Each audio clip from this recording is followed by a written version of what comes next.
नमस्कार। ऐतिहासिक तथ्यों पर आधारित इस श्रृंखला सच का सामना में आपका स्वागत है। मैं हूं मुकेश कुमार। दोस्तों, इस समय हिंदुस्तान में हिंदुस्तान का ही नहीं, दुनिया का सबसे बड़ा किसान आंदोलन चल रहा है और उसकी दुनिया भर में तारीफ भी हो रही है कि किस तरह से वो अहिंसक और सत्य के रास्ते पर चल रहा है, शांतिपूर्ण ढंग से चल रहा है।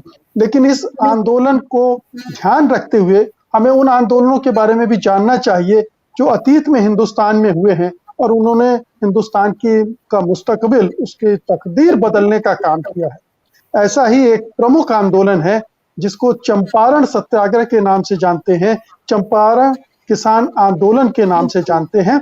और ये किसान आंदोलन गांधी जी के नेतृत्व में चला था और इसने बहुत ऐसी सफलता अर्जित की थी जिससे पूरा आजादी का आंदोलन प्रभावित हुआ था। गांधी जी का भारत में ये पहला सत्याग्रह था जिसने देश भर में अलग जगाने का काम भी किया था। आज हम इस किसान सत्याग्रह पर बात करेंगे, पहले किसान सत्याग्रह पर बात करेंगे और इसके लिए हमारे साथ हैं जाने माने सामाजिक कार्यकर्ता और इतिहास के जानकार प्रोफेसर राम पुनियानी। प्रोफेसर पुनियानी, आपका कार्यक्रम में एक बार फिर से स्वागत है। धन्यवाद। मेरा पहला सवाल यह है कि चंपारण सत्याग्रह आज किस रूप में प्रासंगिक है हमारे लिए, क्योंकि इसकी प्रासंगिकता हम मौजूदा किसान आंदोलन में ढूंढ रहे हैं। उस समय जो अंग्रेजी राज था, अंग्रेजी हुकूमत थी, उसने किसानों पर एक अत्याचार का सिलसिला शुरू किया था और उसके खिलाफ ये आंदोलन खड़ा हुआ था। और गांधी जी चूंकि इसके फोर फ्रंट में थे, सबसे अगुआ थे, उन्होंने पूरी किसानों की जो लड़ाई लड़ी उसका असर दूरगामी हुआ। तो आज भी किसानों पर उसी तरह के अत्याचार एक दूसरे हम अपने ही निजाम में देख रहे हैं। तो एक कंट्रास्ट भी है, एक प्रासंगिकता भी है। तो थोड़ा इस आंदोलन की एक जो पूरा कॉन्टेक्स्ट है उसके बारे में बताएं। देखिए, पहले हम इस आंदोलन जो चंपारण का आंदोलन है, मेरे ख्याल से भारतीय किसान आंदोलन में ये एक बहुत महत्वपूर्ण मील का पत्थर है। और उसका कारण ये है कि अंग्रेज़ों ने जब यहाँ कब्ज़ा करना चालू किया ईस्ट इंडिया कंपनी के माध्यम से, तो बहुत सारे जो बाकी जिस प्रकार के व्यापारी होते हैं उनको प्लांटर्स कहते थे। तो उन्होंने इस एरिया में आके नील की खेती की जाए, ये आग्रह किसानों पर रखा। अब नील इंडिगो, पहले उस समय सिंथेटिक नहीं था, पहले नेचुरल था। तो होता ये था कि किसानों पर उन्होंने बंधन डाला कि आप अपनी ज़मीन के 3/20 यानी 15% भाग में आपको नील की खेती करना पड़ेगा, नहीं तो आपको एक्स्ट्रा पनिशमेंट जुर्माना देना पड़ेगा। अब नील की खेती से क्या होता था, एक तो नील की खेती के लिए पानी बहुत लगता था और उसके बाद ज़मीन अनउपजाऊ हो जाती थी, वो ज़्यादा कुछ करने के लायक नहीं थी। तो किसान लोग ज़्यादा प्रेफर करते थे कि वो अपना जो चावल है, दाल है, इन चीज़ों को करें जो नियमित रूप से वो करते आ रहे थे। अब ये किसानों का जो पीड़ा थी वो बहुत थी, उन पे अत्याचार बहुत हो रहा था। तो उन्होंने शुरू में कुछ प्रोटेस्ट जो किया, उनकी तकलीफ़ के कारण वहाँ के कुछ स्थानीय 2-3 लोग ये महात्मा गांधी को आकर मिले। उस समय तक महात्मा गांधी का देश में एक प्रभाव और तरीका सामने आ रहा था। महात्मा गांधी ने सत्याग्रह, अहिंसा, ये 2 रास्तों के बारे में बात की थी। तो चंपारण के कुछ स्थानीय लोग आकर उनको मिले। तो महात्मा गांधी ने, खैर उनके बाकी भी पूरे देश में व्यस्तता के कार्यक्रम थे, तो अप्रैल 1917 में महात्मा गांधी वहाँ गए। अब महात्मा गांधी जाने के पहले उनके काम करने का तरीका जो था वो बहुत सिस्टमैटिक, यानी एक अच्छे तरीके से वो करते थे। पहले वो पटना गए। पटना में जो मुख्य कानूनविद थे, जिसमें अनुग्रह नारायण सिन्हा, बाबू राजेंद्र प्रसाद और बाद में फिर जयंत कृपलानी वगैरह को भी उन्होंने जोड़ लिया। उन्होंने क्या किया कि वहाँ जाकर जो नील के किस्से थे, पहले तो क्या हुआ कि उनके जाने के कारण बहुत लोग उनको मिलने आने लग गए, दर्शन करने जा रहे हैं हम बापू के। तो सरकार ने उनके आने से ही उनको कहा कि आपको यहाँ रहने का अधिकार नहीं है, आप ये जगह छोड़ के चले जाओ। अब तब तक क्या होता था, जो नेता थे जब कहा गया कि भाई आप छोड़ के चले जाओ, चले जाते थे। उन्होंने कहा मैं क्यों जाऊँ, मैं तो यहीं रहूँगा, और वो वहाँ टिक गए। तो जज ने उन पर जुर्माना लगाया 100 रुपए का। बापू ने कहा मैं कोई जुर्माना देने वाला नहीं हूँ, मैं तो यहीं रहने वाला हूँ। और बाहर कोर्ट में इतनी भीड़ हो गई कि जज ने कहा भाई ये जुर्माना काहे का रहा, मैं पूरा केस ही विड्रॉ करता हूँ। तो वहाँ से एक गांधी जी की प्रतिष्ठा बनी कि भाई हमें ब्रिटिश हुकूमत से डरना नहीं है। ये पहली बात उन्होंने लोगों को बीच में जो की। और फिर सत्याग्रह प्रदर्शन जमींदारों के खिलाफ, प्लांटर्स के खिलाफ ये चालू हो गए। और इसके साथ एक बहुत महत्वपूर्ण बात गांधी जी ने की, और वो थी किसानों की परिस्थिति का अध्ययन। जो वकील लोगों को साथ में ले गए थे, उन्होंने करीब किसानों के घर गांव-गांव जाना, किसानों को इस नील की खेती से कितना नुकसान होता है, इसका एक क्रॉनिक डॉक्यूमेंट, पूरा डॉक्यूमेंट उन्होंने बनाया। अब यानी आंदोलन का जो आधार होता है वो तो सच्चाई होता है, तो सच्चाई गांधी जी के पास थी। तो इस प्रदर्शन और ये जब चल रहे थे, लोग अब निडर हो गए थे, तो अंग्रेज़ों ने इनके प्रभाव में आकर कमीशन बनाया, चंपारण चंपारण एग्रीकल्चरल कमीशन, ऐसा कुछ नाम था। और उसमें उन्होंने गांधी जी को भी एक मेंबर के रूप में रखा। तो गांधी जी भी एक और इस कमेटी ने, इस कमीशन ने 8,000 परिवारों का सर्वे किया, जो अपने आप में उस समय अगर आप देखें परिस्थिति के जी हिसाब से बहुत बड़ी चीज़ थी। तो वो जो रिपोर्ट के आधार पे ब्रिटिश सरकार को झुकना पड़ा, और उन्होंने कहा ठीक है कि हम यहाँ अब इस प्रकार की ज़बरदस्ती, नील की खेती हो इसकी ज़बरदस्ती हम नहीं करेंगे। तो यानी उनका जो कानून था उसको उन्होंने वापस लिया। अब आज के संदर्भ में सोचिए कि ब्रिटिश जी सरकार को झुकना पड़ा, वो वापस लेना पड़ा। गांधी जी ने थोड़ा कंसेशन दिया कि भाई जो पैसा आपने लिया हुआ है उसको थोड़ा वापस करो, उसमें गांधी जी ने थोड़ा कंसेशन दिया। पर इसके अलावा किसानों में बहुत जागृति फैली। और सबसे बड़ी बात जो इस आंदोलन की हुई कि हम अपने अधिकारों के लिए लड़ेंगे, हम बिना डरे अपने अधिकारों के लिए लड़ेंगे। ये एक महत्वपूर्ण जो संदेश था, ये चंपारण के आंदोलन ने भारतीय किसान आंदोलन को दिया। और वो मेरे ख्याल से बाद में चलकर दूसरी जगह भी जब आंदोलन किए, ये एक मुख्य मूल तंत्र को लेकर उनको इससे प्रेरणा मिलती रही। जी, तो ये पहला सत्याग्रह था गांधी का हिंदुस्तान में, और जी, किसानों के साथ जुड़कर उन्होंने सत्याग्रह किया। सविनय अवज्ञा आंदोलन भी इसी का हिस्सा था। जी, और जी, जो गांधी ने सामाजिक सुधार के कार्यक्रम यहाँ भी शुरू कर दिए थे, स्कूलों का निर्माण, दलित बस्तियों में साफ सफाई का काम, तो एक जो गांधी जी का पूरा दर्शन है वो एक लड़ाई तक सीमित नहीं है, वो पूरे जीवन के हर पहलू को टच करते थे, और उन्होंने वही किया। वहाँ तमाम लोगों को जोड़ने में ये सफलता हासिल की, और उससे जो माहौल बना, उससे अंग्रेजी हुकूमत पहले तो धमकाने पे आई, और जब धमकाते नहीं बना तो उसे सरेंडर करना पड़ा। लेकिन ये जो नील की खेती है, मैं चाहता हूँ थोड़ा सा इसके बारे में भी बताएं कि नील की खेती क्यों इम्पोज कर रही थी ब्रिटिश हुकूमत, कैसे वहाँ के जो राजा महाराजा नवाब उसके साथ खड़े थे, और किसानों पर इतने अत्याचार और इतना शोषण हो रहा था। तो ये जो हमारे राष्ट्र जो सियासत और जो रियासतों के जो मालिक थे, राजा नवाब, उनका पूरा एक वर्ग चरित्र सामने आता है। और ब्रिटिश तो अंतर्राष्ट्रीय स्तर पर नील का व्यापार बहुत फायदेमंद था, इसलिए वो ये करवाना चाहते थे। देखिए नील की खेती को कहेंगे हम कैश क्रॉप। एक कैश क्रॉप यानी उससे जो आपको नकदी मिलती है, जो आप दाल चावल उगाते हैं वो एक दूसरे प्रकार की क्रॉप में आता है। और इसमें प्रॉफिट बहुत था, क्योंकि शुरुआत में तो सिंथेटिक नील नहीं था, बाद में चलकर जर्मनी में सिंथेटिक नील का आविष्कार हुआ। उसके पहले यही एक स्रोत था। और ये राजा महाराजाओं और जमींदारों को इससे कोई फर्क नहीं पड़ता था कि बाद में ज़मीन खराब हो रही है, किसान को उससे उसकी बाद में उपजाऊ ज़मीन नहीं रह जाती है। तो इसमें प्रॉफिट बहुत था, मुनाफा बहुत था प्लांटर्स के लिए और ज़मींदारों के लिए। इसलिए उन्होंने इस बात को किसानों पर लादना चाहा। अब आप देखिए कि जब भी जो नीतियाँ बनाने वाले हैं, वो खुद के फ़ायदे के देखते हैं।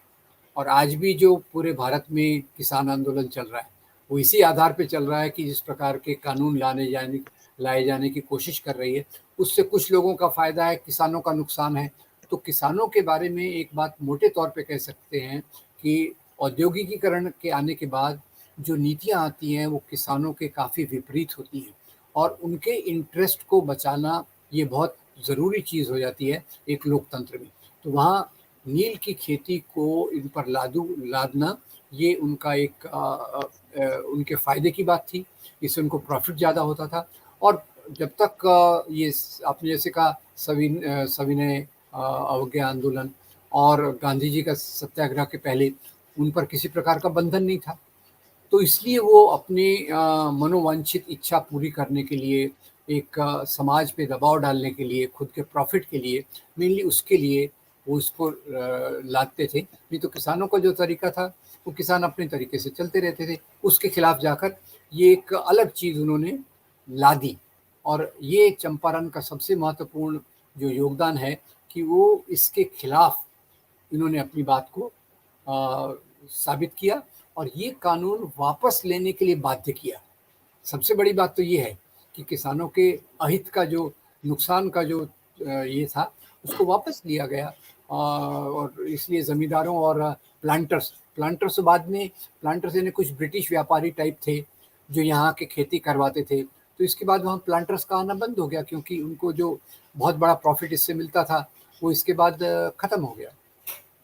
जी, यहाँ एक चीज़ और देखने की है कि आम तौर पर जो रियाया होती है, जो जनता होती है, जो किसान हैं, वो ज़मींदारों से टकराने की हिम्मत नहीं करते हैं।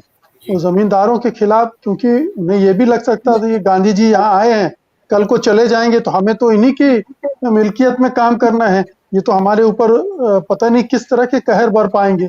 लेकिन गांधी जी ने उनके मन से ये भय निकाल दिया, उन्हीं जमींदारों के खिलाफ, उन्हीं किसानों से प्रोटेस्ट करवाया, उनको उनके खिलाफ लामबंद कर दिया और उससे एक माहौल बना। तो जमींदार भी दबाव में आ गए, वो भी, उन्हें भी लगा कि ये अभी एक बार किसान आंदोलन हुआ है और अगर दोबारा वो कुछ ऐसा करेंगे तो फिर उनके खिलाफ मोर्चा खुल सकता है। तो ये किसानों के अंदर ये चेतना, जागरूकता, साहस का संचार गांधी जी की इस रणनीति ने किया। और तकरीबन कितना वक्त लगा ये फैसला होने में? ये कानून वापस 6-7 महीने आंदोलन चला हो? ये जैसे अप्रैल से चालू हुआ, अप्रैल में महात्मा गांधी गए और 5-6 महीने में ये आंदोलन चला।